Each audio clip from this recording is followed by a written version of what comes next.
I found out my parents funded my sister's secret family for years while ignoring my son's medical bills, leading to his death. I never thought I'd write this, but my family's tragedy has utterly ruined me. It tells the story of how my sister and dad betrayed me, causing my 2-year-old son to die. There were 4 of us growing up: my mom, 58F, a math teacher at the local high school; my older sister Sarah, 35F; my dad, 60M, a senior insurance agent at a large firm; and myself, 28F. We appeared to have a lovely life and lived in a nice area, but there was always one major issue: my parents' intense preference for Sarah. Favoritism began at a very young age. Sarah had ballet classes, painting lessons, and piano lessons throughout elementary school. My parents told me we couldn't afford 2 kids participating in extracurricular activities when I begged to join any. While I wore her hand-me-downs, Sarah purchased new clothes from the mall. I used her old phones till they broke, but she always acquired the newest iPhone models. Sarah requested braces at the age of 13. Without hesitation, my parents paid $6,000. When my dentist informed me a year later that I also required braces, they indicated we would have to wait due to financial difficulties. I still have crooked teeth at the age of 28, and I never got them. Sarah received a brand new Honda Civic for her 16th birthday. They advised me to work and save money for a car of my own when I became 16. I only bought a used Toyota that broke down after 6 months of working at McDonald's after school for 2 years. All the way through high school, the trend persisted. While I had to work part-time jobs to pay for necessities like clothes and school supplies, Sarah was free to concentrate only on her education and enjoyable hobbies. When it came time for college, I had to start at a community institution, but Sarah attended a pricey elite university. My parents covered all of her costs, including a condo close to her college and a semester abroad in Paris. To pay for my textbooks and bus fare to school, I worked 2 jobs, one as a campus library assistant and another at a coffee shop. After transferring to State University, I was in my 3rd year when I met my spouse, James, 30M. He worked part-time at the college IT department while pursuing an engineering degree. I felt like someone actually cared about me for the first time when we started dating. James was also from a middle-class family, but when he was in high school, his parents died in a car accident. He worked hard to pay for college while living with his aunt during high school. Before we were married, we dated for 3 years. We were saving money for a down payment on a house, so I planned a little courthouse wedding, but James felt that since it was a once-in-a-lifetime event, I should have a genuine wedding. We organized a little ceremony for perhaps 50 people in a nearby church. Sarah said she had an important work meeting, therefore she didn't arrive. Sarah had arranged a family vacation for that weekend, so my parents nearly skipped it as well. When my mom's sister confronted them about it, they abruptly changed their plans. Tommy was born to me 2 years after we were married. With terrible morning sickness and gestational diabetes, the pregnancy was difficult from the beginning. The worst news arrived in 32 weeks. Doctors discovered Tommy's significant cardiac issue during a routine scan. They stated that beginning immediately after delivery, he would require multiple procedures over the course of his life. Despite our grief, James and I were committed to doing everything in our power to ensure our son's health. The day following Tommy's birth, his first surgery was performed. Although the majority of the $150,000 was covered by insurance, we still had to pay $30,000 out of pocket. We took out loans and spent all of our savings. James began putting in extra hours at his engineering job and taking on weekend freelancing work. I was caring for Tommy while working from home as a virtual assistant. Tommy had to have another operation 6 months later. I turned to my parents for assistance because we were already having trouble paying for the initial operation. They had just returned from a Mediterranean cruise with Sarah that lasted 2 weeks. I stated to them that we had previously sold our car and made every feasible cut while displaying all of our medical expenses. They claimed they couldn't help since they were facing financial difficulties. I didn't know the truth, so I trusted them. We barely made it for the following year and a half. James put in 80-hour weeks until he became so worn out that he passed out on the job. I started taking on additional virtual assistant jobs and began using eBay to sell items from our home. During this period, my parents took 3 family holidays with Sarah and gave her a brand new Mercedes for her birthday. They said that because Sarah worked well in finance, she was responsible for paying for all of these. This turned out to be a lie. Tommy deteriorated significantly last month. His heart suddenly stopped working correctly, necessitating emergency surgery that would have cost $50,000. We didn't have a method to get that much money fast, and our insurance had hit its annual cap. I begged my parents for assistance once more, this time down on my knees. I offered to sign a formal agreement promising to give them our house, double the money they owed, and anything else they desired. They declined once more, stating that recent medical expenses had depleted their savings. We were unable to pay for Tommy's surgery, therefore he passed away 2 days later. He had just turned 2. My parents claimed they had to assist Sarah with an urgent matter, so they barely stayed for 30 minutes at his burial. While tidying Tommy's room yesterday, I discovered my dad's old phone beneath the bed. He must have lost it when he was there 3 weeks prior. I checked the phone, which was still functional, and discovered hundreds of texts between Sarah and my parents. I learned the truth in this way, and it ruined what remained of our family. Sarah had been leading an entirely different life, one that none of us were aware of, according to the texts. She had 3 children in Florida with a man named Mark after 7 years of marriage. All this time my parents had been providing for them financially by giving them large sums of money each month. I read through all of the messages for 5 hours. My parents send Sarah $5,000 a month to cover everyday expenditures. Each of her 3 children attended a private school that they paid $2,000 a month for. They provided coverage for their family's trips to Hawaii and Europe. They spent $400,000 last year on a Hamptons vacation home. My parents even covered the cost of their weekly lawn care and house cleaning service. The most recent correspondence concerned Sarah's desire to purchase a beach property. My parents sent Sarah $75,000 for the down payment 5 days before telling me they couldn't save Tommy. Additionally, there were notes about the 3 new iPads and game consoles they had already purchased for Sarah's children as Christmas gifts. The gifts that each child received exceeded the expense of Tommy's surgery. Our monthly family dinner was held today. Every month on the last Sunday, my aunts, uncles, and cousins all gather at my parents' house. In an effort to keep the family close, my mom established this custom 5 years ago. Typically, about 25 individuals show there. Sarah consistently excused herself from these dinners by citing work obligations. I now know that she was in Florida with her clandestine family. I went to supper with my dad's phone. I used screen mirroring to link the phone to the TV after everyone had finished eating and gone to the living room for coffee. I displayed the financial transfers, the communications, and the pictures of Sarah's covert existence to everyone. I told her how my parents refused to help save their dying grandchild, but had paid her $75,000 for a beach house. My mother began to cry and reached out to give me a hug. I stepped back from her. Sitting there, my dad gazed at the floor. With a sneer on her lips, Sarah, who had actually attended this meal for the first time in years, simply sat on the couch. She informed everyone that I was being dramatic as usual and that they should realize that she had 3 children to support and so needed the money more. I questioned her about if Tommy's life was more important than her children. I was crazy for drawing similarities, she said. My mother made an effort to clarify that Sarah was their top priority as she had always required more assistance and had been more emotionally sensitive. My dad went on to say that they assisted Sarah because she lacked my strength and independence. My Aunt Susan questioned them about how they could afford to spend thousands on Sarah's beach mansion and still allow their grandson to die. My parents couldn't respond. Other family members began inquiring about the several occasions my parents and Sarah had taken out loans from them under the pretext of crises. Sarah became irate and said that I had no right to reveal her personal information. She claimed that if anyone learned about this circumstance, her children would suffer from trauma.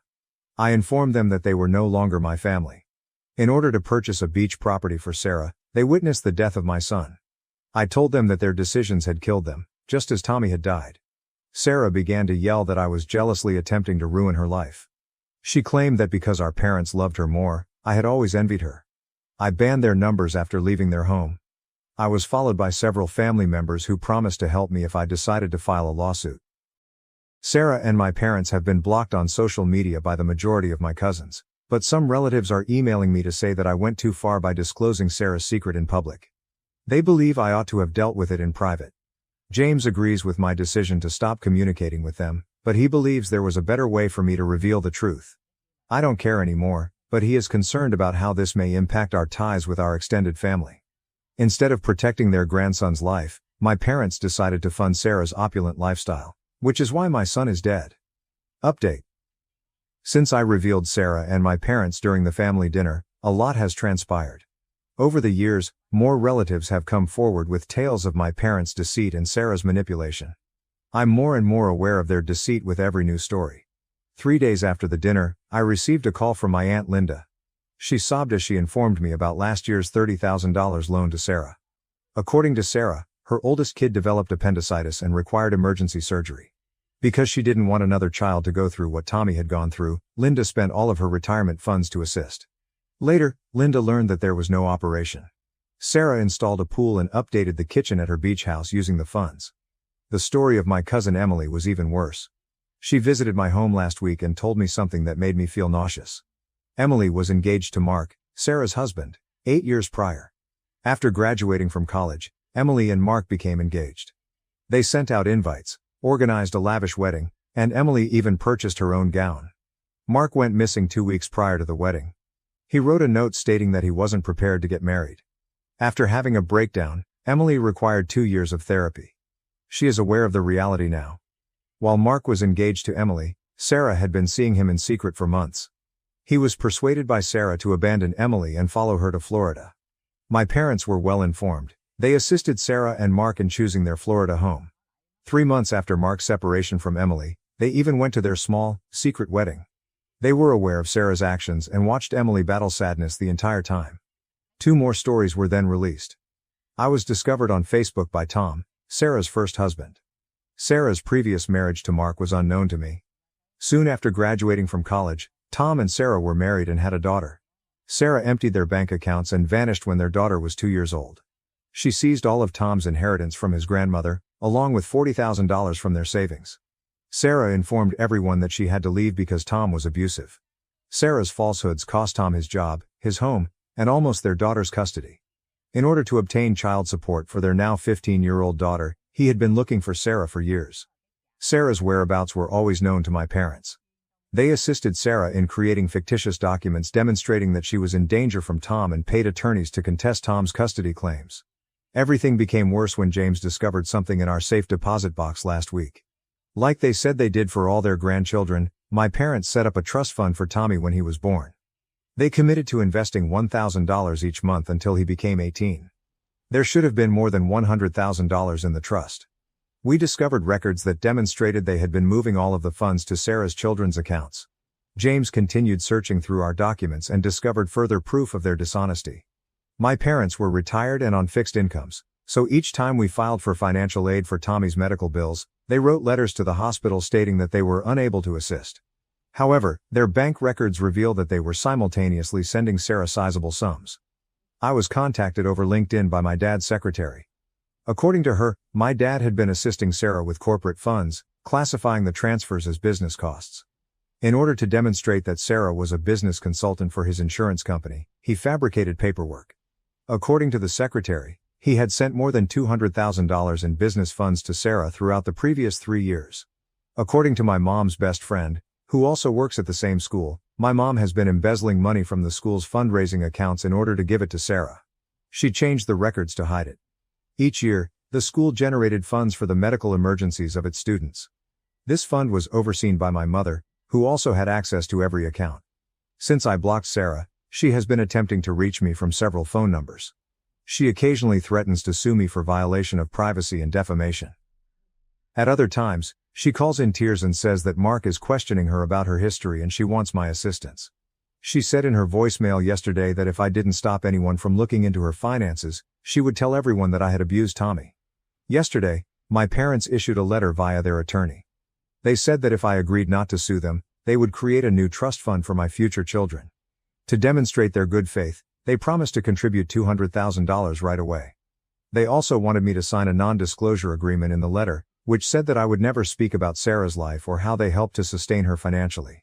A number of family members have severed all communication with Sarah and my parents. After learning of what transpired, my dad's golfing pals have ceased inviting him to their weekly events.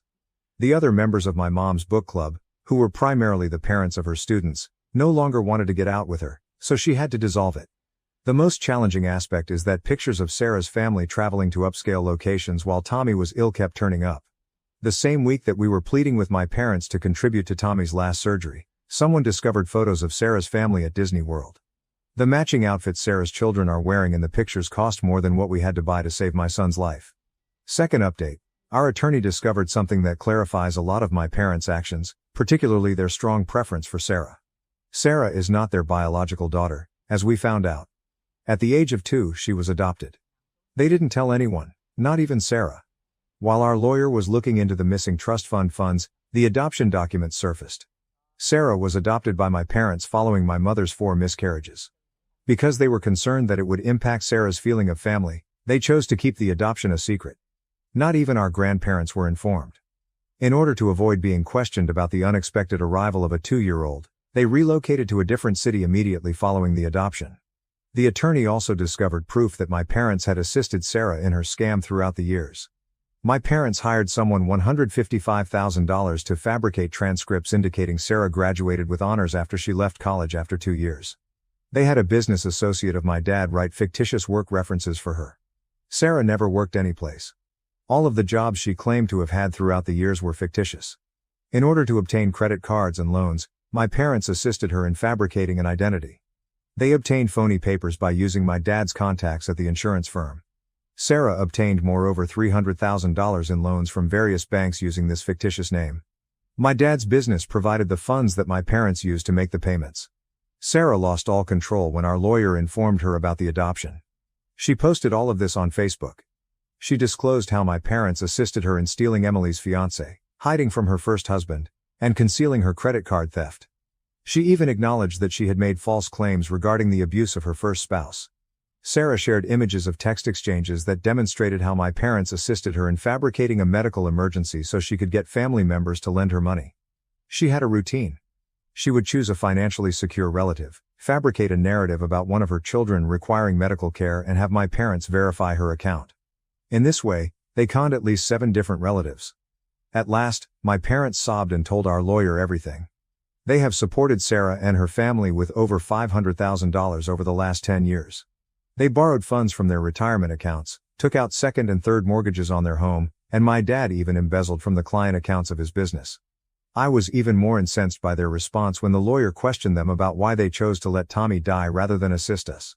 They said that if they stopped providing Sarah money, they would be cut off from their grandkids. According to my dad, if the kids ever stopped supporting Sarah's lifestyle, she had threatened to vanish with them. My mother acknowledged that she was aware of Sarah's scheme to take Mark away from Emily. She claimed that Sarah had confided in her that she would stop at nothing to win Mark's affection. Rather than intervening, my mother assisted Sarah in setting up private sessions with Mark. Even the note that Mark left for Emily was written with her assistance. Our lawyer now works with Tom, Sarah's first husband. He has evidence that my parents assisted Sarah in fabricating accusations of domestic abuse against him. To fabricate medical records indicating injuries, they hired a physician. With the aid of these documents, Sarah was able to get restraining orders against Tom, which barred him from visiting his daughter for several years. When my dad's business learned about the stolen funds, an internal investigation was launched. He had been fabricating insurance policies and keeping the premiums, they found out. He used the funds to support Sarah and created policies for non-existent people. He was dismissed by the corporation and is facing criminal prosecution. Concerned about being linked to my dad's scam, a number of his business associates have severed their connections with him. After parents protested that their children were being taught by someone involved in fraud, my mother was forced to leave teaching early. Additionally, the school is looking into the disappearance of dollars from student activities funds. In order to cover their legal expenses, my parents had to sell their home. They could be charged with fraud, embezzlement, and aiding in the creation of fraudulent documents. For making fictitious police reports about her first husband, identity theft, and financial fraud, Sarah is under investigation. Update 3. Over the last 6 months, everything with my family has dramatically changed. In order to settle their legal debts, my parents had to sell their home and the majority of their belongings. They currently reside on the opposite side of town in a little 1-bedroom apartment. My dad needs to repay $400,000 that he took from customer accounts after his company won their lawsuit against him. Unfortunately, no insurance firm will hire him, so he is now working as a night security guard. After Mark learned about Sarah's first marriage and all of her falsehoods, her life completely collapsed. Even more information about her past was discovered by the private investigator he hired. Prior to her first marriage, Sarah had another child from a previous relationship. She never mentioned this child to anyone and relinquished her parental rights. The fact that she had left 2 children behind before becoming his wife and father repulsed Mark. Mark obtained full custody of their 3 children after filing for divorce. The judge concurred that Sarah's past of deception and desertion made her an unfit mother. She is not even permitted to visit the kids unattended. Mark and the children returned to their hometown in Texas. He had to obtain a restraining order since Sarah kept creating fresh social media profiles to reach him. Tom, Sarah's first husband, won his appeal for retroactive child support. Sarah was ordered by the court to give him $150,000 plus interest for the years she was missing. They are seizing the meager fortune she received from our grandma last year since she's unemployed and unemployed.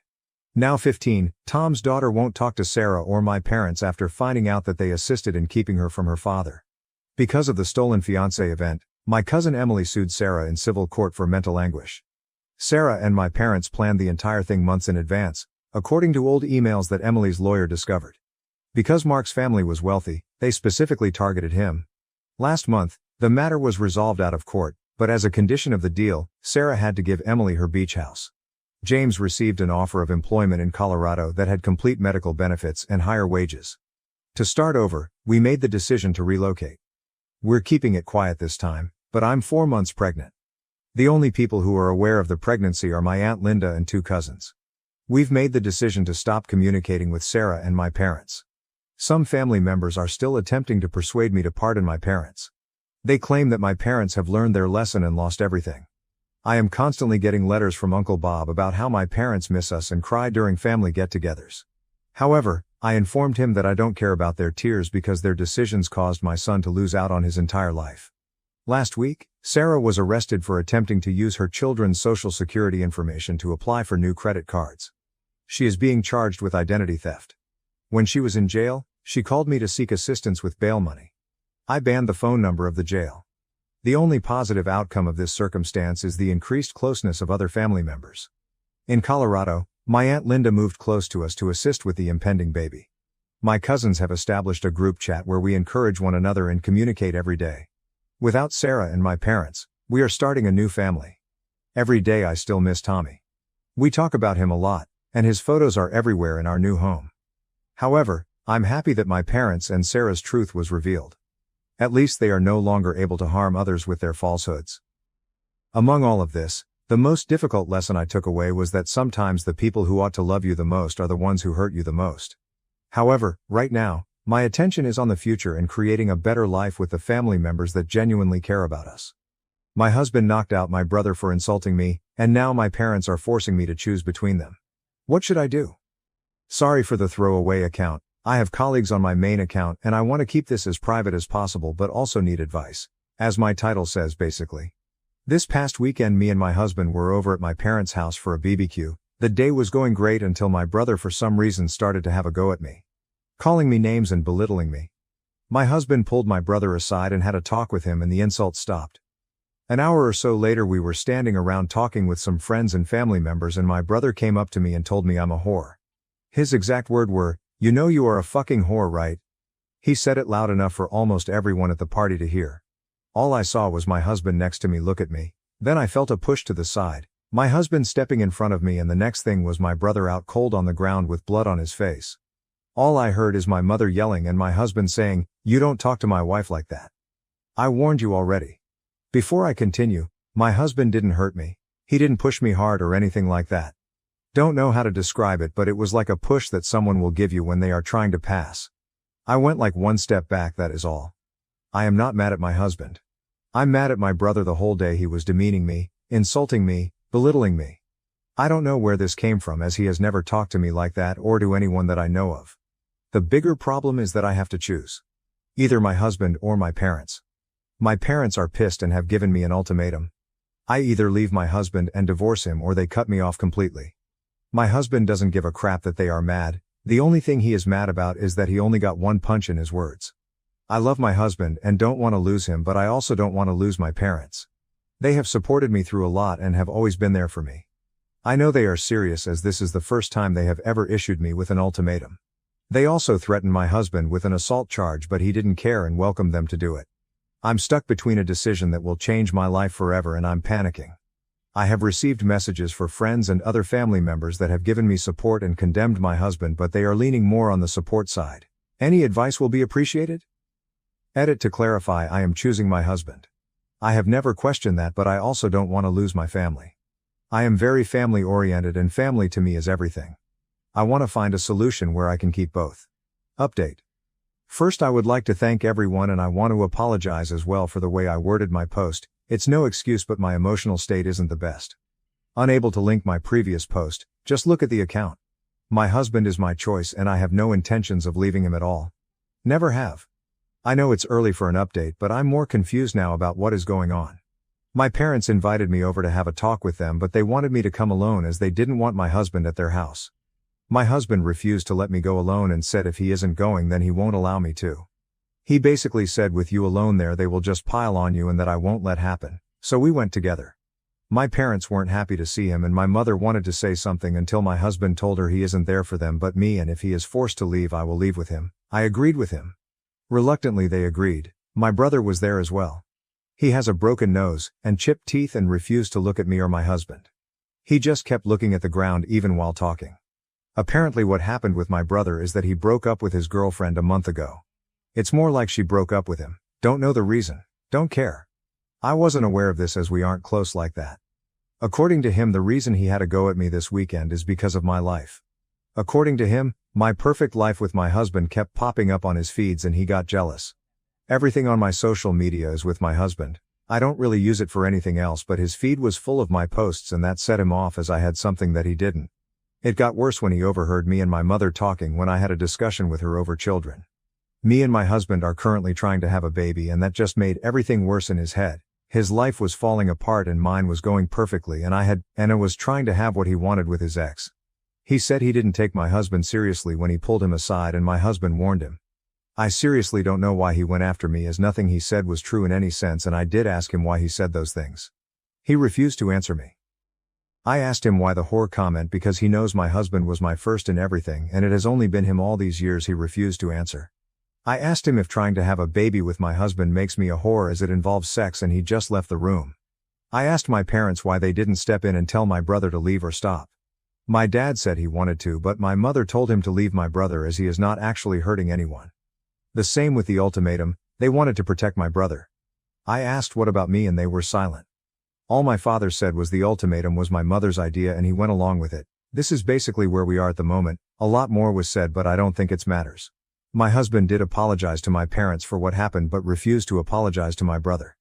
When my mother asked him to apologize to my brother he outright said no. He won't apologize for standing up for me and my brother got what he deserved. He was warned and didn't listen.